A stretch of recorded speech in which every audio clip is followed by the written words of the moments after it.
प्रेम दान करने के लिए, उन पर कृपा करने के लिए भगवान श्री कृष्ण ने एक दिन एक अभिनय किया। बैठ गए बगीचे में जाके, बड़े उदास हो गए। जब उद्धव ने देखा कि बड़े उदास बैठे हैं तो उनको बड़ा आश्चर्य हुआ। कहते हैं आपका तो मुख चंद्र हमेशा खिला रहता है, आज तक इसमें कभी हमने मलिनता, कोई उदासी देखी ही नहीं, ये आज क्या हो गया है? ये तुम्हारे मुख पे इतनी मलिनता, ये इतना उदासी कैसे दिखाई दे रही है, क्यों दिखाई दे रही है? क्या बताएं उद्धव। और उसके बाद में बड़े दुख के साथ बोले, आज तो मुझे ब्रज की बड़ी याद आ रही है, बहुत याद आ रही है, ब्रज की रहा नहीं जा रहा है बिना ब्रज के। तो उद्धव ने कहा, अरे ब्रज में ऐसी क्या खासियत है? क्या तुम्हें ब्रज में ऐसा मिल जाता था जो तुमको यहां नहीं मिल रहा है? और क्या तुम्हें ऐसा कौन सा सुख है या कौन सा ऐसा दुख है जो तुम्हें यहां मिल रहा और वहां नहीं मिलता था? वहां बंधन में जाके गाय चराया करते थे, माखन चुरा चुरा के खाया करते थे, और जाके कहीं भी सो गए, कुंज में जाके सो गए, यहाँ सो गए, वो वहां सो गए, एक तकिया भी तुम्हें नहीं मिलता था। और यहाँ तुम इतने ठाठ से महल में रह रहे हो, यहाँ तुम जब आते हो तो लोग कहते हैं सावधान, महाराजाधिराज श्री कृष्ण महाराज पधार रहे हैं, और सब सावधान हो जाते थे। और वहां तो ए कन्हैया, ए कनुआ, इधर आ, लोग ऐसे पुकारते थे। यहाँ तो तुमको इतना सम्मान मिल रहा है, आनंद मिल रहा है, वहां पर तुम गिड़गिड़ा मैया मुझको माखन रोटी दे दे, मैया माखन रोटी दे दे, फिर जाके चुरा चुरा के माखन खाते थे। यहाँ तुमको सोने के पात्र में खूब बढ़िया सा माखन निकाल के रोज दे दिया जाता है, तुम खा भी नहीं पाते हो, इतना सा खा के छोड़ देते हो।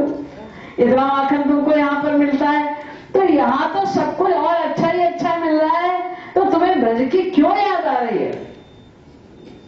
भगवान श्री कृष्ण ने कहा, हाँ उद्धव, यहाँ पर सम्मान तो बहुत है, और माखन के लिए चोरी भी नहीं करनी पड़ती है, सोने के पात्र में माखन भर के आ जाता है, ये सब तो ठीक है, लेकिन हमें कुछ और चीजें हैं जिन्हें मैं मिस कर रहा हूं। मोही ब्रज बिसरत नाही, हंस सुता की कोमल कलरव, हंस सुता की कोमल कलरव, बंशी बट की छाही, ऊधो मोही ब्रज बिसरत नाही। ये मथुरा कंचन की नगरी, मणिमुक्ता जेहि माही, ऊधो मोहि ब्रज बिसरत नाही। हे उद्धव, मैं भूल नहीं पाता अपने ब्रज को। क्यों? क्योंकि मैं जहां से मैं निकल जाता था, कोई मुझे महाराजा धीराज कह के नहीं पुकारता था। कनुआ, कन्नू, सब नाम मेरा बिगाड़, कृष्ण भी कोई नहीं कहता था, भूल के भी कनुआ कनुआ करके लोग मुझे पुकारते थे। लेकिन मैं किधर से मैं निकल जाता था तो मुझे देख के वहां के वृक्ष, लताएं भी प्रेम के आंसू बहाते थे। मनुष्यों की तो बात ही छोड़ दो, उनका तो रोम रोम मुझे देख के प्रेम से प्लावित हो ही जाता था। वहां के वृक्ष भी आंसू बहाते थे, वहां के गायें, पशु पक्षी, मोर मुझे देखते ही पंख फैलाकर नाचने लग जाते थे। गाय, उनके थन से दूध बहने लग जाता था मुझे देख के, उनके आंख से आंसू आते थे। यहाँ तो मुझे देख के मनुष्यों की आंख में भी आंसू नहीं आते। वो जो प्यार है जो वहां पर मिलता था, उसको मिस कर रहा हूं। यहाँ पर हमको सोने के पात्र में मक्खन मिलता है, ये सही है, लेकिन वहां पर मैं जब मैया से गिड़गिड़ाकर मक्खन मांगता था और मैया कहती थी अभी मक्खन नहीं मिलेगा, आंख खुलते ही तुझको मक्खन चाहिए, जा पहले मुंह धोकर आ, तब तुझको मक्खन मिलेगा। तो मैं मचल के कहता कि मैया कल शाम को जब तूने मुझे मक्खन दिया था तो खाने के बाद कहा था जब मुंह धो के आ, और आज तू कहती है पहले मुंह धो के आ। तो क्या साइंस है, पहले मुंह धोना चाहिए कि बाद में मुंह धोना चाहिए? मुझे तो पहले मक्खन दे दे, फिर मुंह में बाद में धोता रहूंगा। तो इस तरह झगड़ के जब मैं मैया से माखन खाता था लेके, या गोपियों के घर जाके चुरा के जब माखन खाता था, तो उस माखन में जो मिठास थी, उस माखन में जो स्वाद था, वो तुम्हारे वो जो सोने के पात्र में आता है ना मक्खन भर के, वो 1-2 चम्मच से ज्यादा नहीं खाता मैं, उसमें कोई स्वाद नहीं है। मैया पान खाती थी, तो मैया का मुंह देख के लाल लाल, मुझे लगता था ये पता नहीं क्या खाती, मुझे तो खिलाती नहीं, इसका मुंह लाल हो जाता है। तो मैया से मैं कहता, मैया ये क्या खा रही है? मैया कहती थी मैं पान की बीड़ी खा रही हूँ। तो मुझे भी खिला पान, नहीं बच्चे पान नहीं खाते। फिर मैं मचल जाता था कि नहीं, मुझे आज पान तुझे खिलाना ही पड़ेगा। तो माँ मेरे मुंह को ऐसे अपने हाथ से पकड़ती और ऊपर को करती, और फिर अपने मुंह का पान मेरे मुंह में डाल देती थी। तो उद्धव उस पान में जो टेस्ट आता था, जो स्वाद आता था उस पान में, वो जो सोने की वर्क लगा के तुम बेचते हो ना पान की बीड़ी, उसमें कोई आनंद नहीं है, कोई स्वाद नहीं है उसके अंदर। उस बीड़ी में बड़ा आनंद था, वो जो माँ मुंह से डाल देती थी, उसका अपना कुछ अलग ही आनंद होता था। तो उद्धव जी ने कहा कि भाई ये तो बिल्कुल साधारण लोगों की तरह बात कर रहा है, इसको समझ में नहीं आता कौन किसका माँ, कौन किसका बाप, कौन किसका सखा, कौन किसकी सखी, ये तो सब निराकार है, सर्वम खलविदम ब्रह्म है। और ठाकुर जी मार्क करते आए थे, नोटिस करते जा रहे थे क्या सोच रहा है। उसके बाद में फिर उन्होंने कहा कि देखो भाई मेरा मन तो ऐसे शांत नहीं होगा, और जितना मैं अशांत हो रहा हूं उनकी याद में, मुझसे कई गुना ब्रजवासी बेचारे दुखी हो रहे हैं। तो तुम मेरा एक काम करो, तुम मेरे बड़े अच्छे दोस्त हो, मेरा एक काम करो, क्या? तुम ब्रज चले जाओ। उद्धव कहते मैं वहां जाके क्या करूंगा, सब बेपढ़े लिखे गंवार लोग रहते हैं, मेरे ज्ञान की बात कौन समझेगा? नहीं नहीं चले जाओ तुम वहां पर, वो लोग भी बड़ी दुखी हो रही है, और उनको जो तुम्हारा ज्ञान है ना वो उनको दिया। कैसा ज्ञान है? तुम बताते हो अहम ब्रह्मास्मि सर्वम खलविदम ब्रह्म, जो तुम बताते हो कि सब कुछ नहीं है संसार में, कोई किसी का मां नहीं, कोई किसी का बाप नहीं, तुम सिखाते रहते हो सबको, वो ज्ञान उनको भी दिया, दे वो ज्ञान। उद्धव समझे नहीं ठाकुर जी क्या कह रहे हैं, वो समझे हाँ अच्छी राय दे रहे हैं, वहां जाएंगे बहुत सारे इकट्ठे शिष्य बन जाएंगे, हमारे ढेर सारे शिष्याएं बन जाएंगी, सबको ज्ञान देके आ जाऊंगा। जब वो वहां पर पहुंचे ज्ञान देने के लिए, तो सारी गोपियां पूछने लगी, अरे उनके पास से आ रहे हो, हमारे लिए क्या लिखा है, हमारे लिए क्या लिखा है? और सबने वो चिट्ठी छीन छान के उसके तो टुकड़े बड़े पहले ही कर दिए, पढ़ने के पहले ही उसके तो टुकड़े टुकड़े हो गए। और उसके बाद जब ज्ञान देना शुरू किया उद्धव ने, तो गोपियां हंसे उनके ज्ञान को सुन के।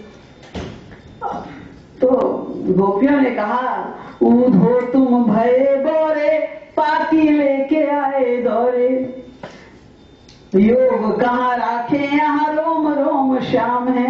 हम लोग के तो श्याम रोम रोम में भरे हैं,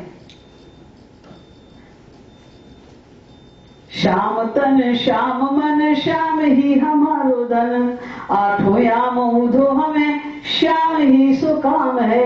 श्याम ही है श्याम जिए, श्याम बिनु नाही तिए, आंधे की सिलाकरी आधार नाम श्याम है। श्याम ज्ञान श्याम धाम, श्याम ही हमारो प्राण, श्याम श्याम रटत सकल ब्रज धाम है। ये सारा ब्रज धाम श्याम श्याम रख के जी रहा है, उनके प्राण, उनके ध्यान, उनका जीवन, उनका सब कुछ श्याम सुंदर है। और तुम ये क्या लेकर आ गए अपना ज्ञान? बहुत फटकारा उद्धव ने, तुम लोग तो बड़ी मूर्ख हो, तुमको कितना ही समझाया जाए कुछ समझ में नहीं आता, हर समय शाम शाम शाम करती रहती हो। हम ज्ञान देने आए हैं तुम्हें, पहले सुनो तो। कोई सुनने को ही तैयार नहीं। तो फिर किशोर जी ने इशारा किया गोपियों को, बहुत हो गया, अब इनको जरा जिस काम से भेजा है श्री कृष्ण ने वो कर दो इनका काम। तब गोपियों ने कहा कि उद्धव, तुम जिन ब्रह्म की बात हमसे करने आए हो यहाँ, उस निराकार ब्रह्म को ध्यान लगाओ, ये करो वो करो। पहली बात तो हमारे पास एक ही मन है, वो तो चला गया श्याम सुंदर के पास, अब हम काम का ध्यान लगाएंगे। और दूसरी बात ये समझ लो अच्छी तरह कि जिस ब्रह्म की तुम बात कर रहे हो कि उनका ध्यान लगाओ, ये करो वो करो, वो तुम्हारा ब्रह्म ना हमारा चाकर है, चाकर यानी नौकर है।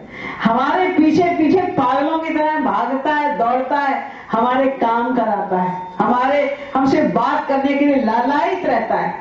तो उद्धव को गुस्सा है, ब्रह्म के लिए ऐसी इंसल्टिंग बात कर रही हो तुम, ऐसे कैसे हो सकता है कि ब्रह्म किसी के पीछे पीछे भागेगा वाला हो? तो गोपियों का नहीं विश्वास होता, नहीं। तो गोपियों ने उनकी ओर एक झलक दिखाई। पनघट पे एक स्त्री है, वो अपनी सहेली से कह रही है, सखी हो तो गई जमुना जल पे, सो कहा कहो वीर विपत्ति पड़ी, घर आई के काली घटाऊ नहीं, इतने में गागर शीश धरी, रपट्यो पग घाट चढ़ो न गयो, मनन है के बेहाल गिरी, चिरजीव नंद को बारो आई, गही बाह गरीब ने ठाड़ी करी। सखी, आज मैं यमुना जी पे पानी भरने गई थी, तो जब पानी भर के वापस आ रही थी तो थोड़ी बूंदाबांदी हो गई, तो सीढ़ियों पे फिसलन हो गई। तो जब मैं अपनी गागर लेकर खड़ी हुई तो फिसलन के कारण गिर पड़ी, फिसल गया मेरा पैर। अब मैं कैसे उठूं, मुझसे तो उठा नहीं जा रहा था। तो चिरजीवन नंद को बारोवरी, ठाकुर जी आ गए, क्योंकि सखी को तो ठाकुर जी का स्पर्श चाहिए था, वो तो उसके लिए लालायित थी। उन्हें बहाना चाहिए था कि इसको स्पर्श दे के खुश कर दूं। तो भाग के ठाकुर जी आ गए और उनके बाह पकड़ के खड़ा किया। तो सखी कहती है, चिरजीव नंद को बारो अरी, गही बात गरीब ने ठाड़ी करी। हाँ, गरीब बन गए। वो सारे विश्व के, तुम बता रहे हो कि जो सब सारे विश्व के अध्यक्ष हैं, ब्रह्म है, परात्पर ब्रह्म है, ये सब बातें बता रहे हो ना, उसको तो गोपियां कह रही हैं, अरे बेचारे ने, गरीब ने हमको खड़ा कर दिया। इतना दया खा के कह रही हैं ठाकुर जी के प्रति।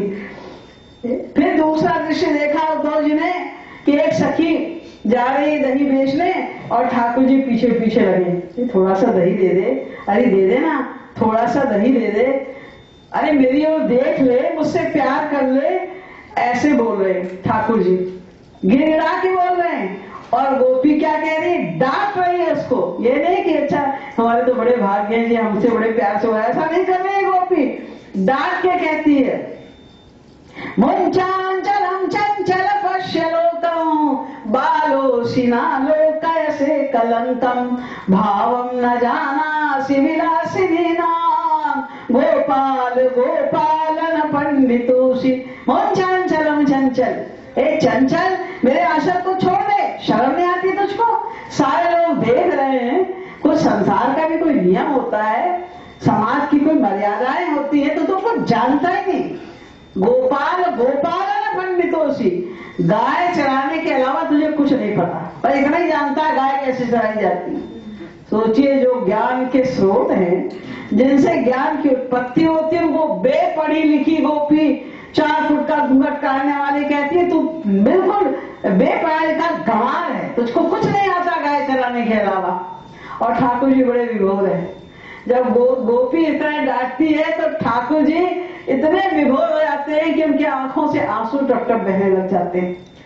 ये सब उद्धव ने देखा कि अरे ये हम तो इस श्री कृष्ण को देखा है इन्होंने, और वही श्री कृष्ण जहां देखते हैं, जित देखूं तित श्याममयी है, श्याममयी है, श्याम कुंज वन जमुना श्यामा, श्याम घटा नित नई छई है, श्याममयी है, जित देखूं तित।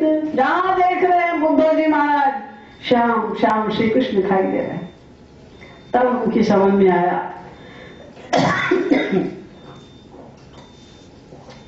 कि गोपियां क्या कह रही थी। वास्तव में ये परात्पर, ये क्या उपासना करेंगी ब्रह्म की? इनको तो श्री कृष्ण उनके दास बनकर, चाकर बनके चारों ओर घूम रहे हैं, इनके प्रेम पर बलिहार जा रहे हैं। तो सुन गोपिन के बैन प्रेम लपेटे अटपटे, उद्धव छाके प्रेम। ये जब गोपियों के ऐसे प्रेम भरे वचन सुने उन्होंने, कैसे वो ठाकुर जी से बोल रही हैं, दही बेच रही है, डांट लगा रही हैं उनको, तो ठाकुर जी की समझ, तब उद्धव जी की समझ में आया प्रेम क्या है।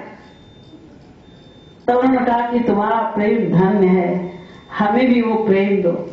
अब वो उनके भी निरंतर आंसू बह रहे हैं, श्री कृष्ण के लिए आंसू बह रहे हैं। और गोपियों के छिन गोपिन के पग परत, धन्य तुम्हारो प्रेम, धाय धाय ध्रुव बेटई, उद्धव छाके प्रेम। बार बार कभी वो वृक्षों से लिपट जाते हैं, क्योंकि हर जगह श्री कृष्ण दिखाई दे रहे हैं उनको, पत्ते पत्ते में श्री कृष्ण दिखाई दे रहे हैं, हर गोपी के पास श्री कृष्ण खड़े हुए दिखाई दे रहे हैं।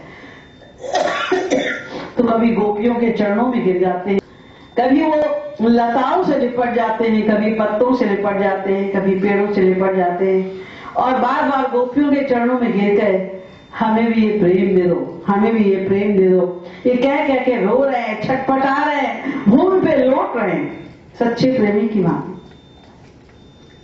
और इस प्रकार प्रेम रस का पान करने के बाद जब उद्धव जी वापस गए, तो सारी गोपियों ने उनको घेर लिया। तो किसी ने कुछ दिया, किसी ने कुछ दिया। ठाकुर जी को राशि राधा रानी ने मुरली दी कि उनकी बड़ी प्रिय थी, वो छोड़ के चले गए थे। उनसे कहना हमारी वजह से मुरली का बजाना बंद ना करें, उनको जैसे सुख मिले वैसे ही करें।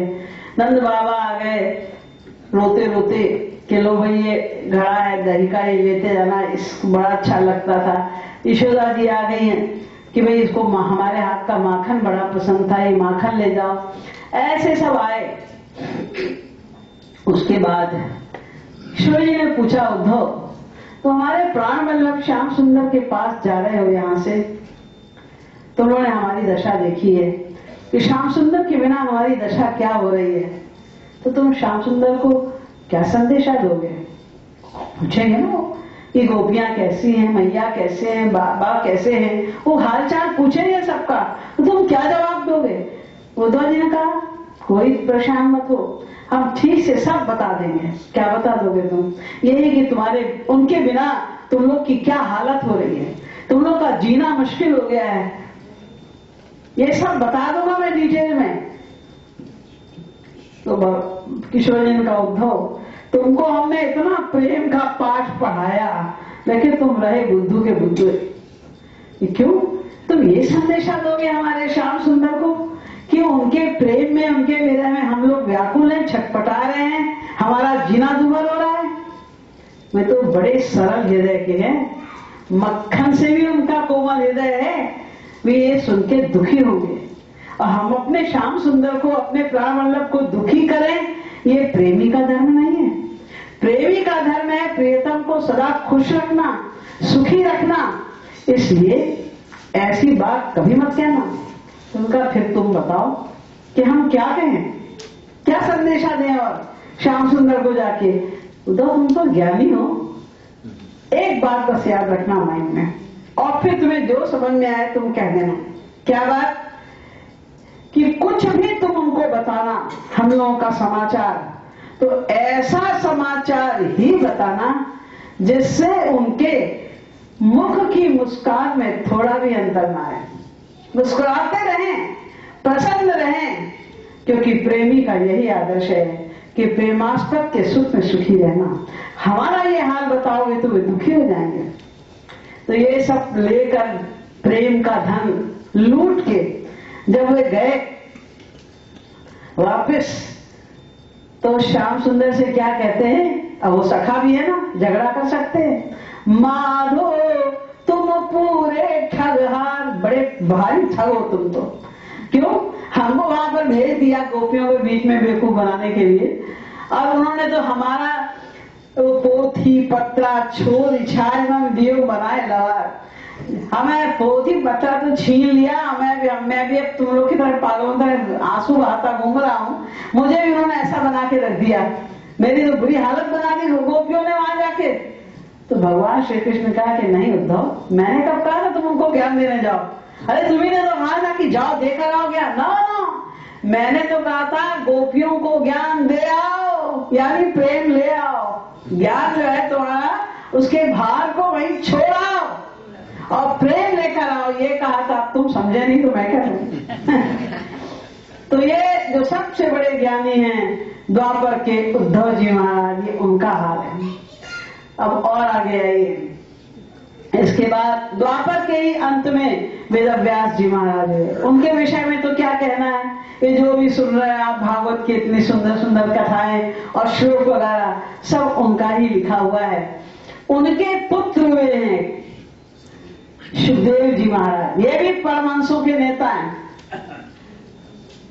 रिश्ते में बेटे हैं, ज्ञान में बाप हैं वेदव्यास जी महाराज के भी, जो कि 13 वर्ष तक निकले ही नहीं पिंगला के